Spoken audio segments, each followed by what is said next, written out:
I made one critical mistake 3 days before Christmas. I agreed to go shopping with Bob. Bob is my neighbor, and while he means well, his decision-making process seems to be guided entirely by vibes and whatever sign is biggest in the store. Bob claimed he needed just a few things. This was a lie. We entered the supermarket at 9 a.m. Bob immediately grabbed a shopping cart and announced, "Okay, strategy time." There was no strategy. Within seconds, he was distracted by a holiday display and spent 5 full minutes debating out loud whether Santa probably prefers cookies or brownies.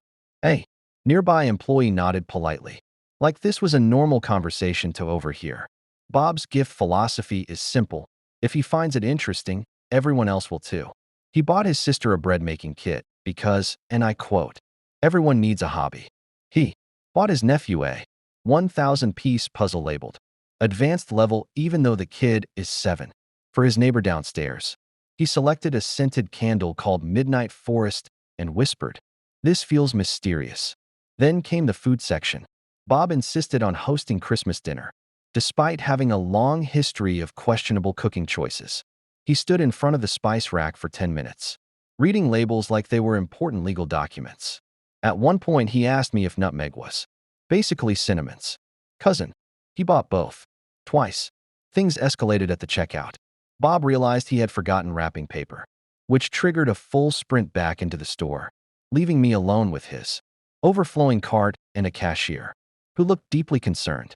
Bob returned carrying 5 rolls of wrapping paper, all different patterns, none of them remotely Christmas-themed. One was neon pink. He said it was festive in a modern way. The final stop was the mall. Bob decided Christmas cards were essential.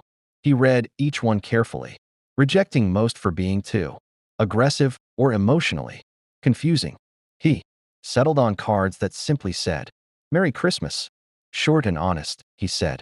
By the time we left, it was dark outside. Bob was exhausted but proud.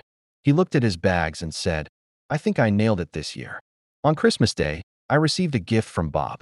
It was a box of chocolates, slightly melted, and a card that read "Merry Christmas." Inside the card he'd written, "Thanks for helping me shop.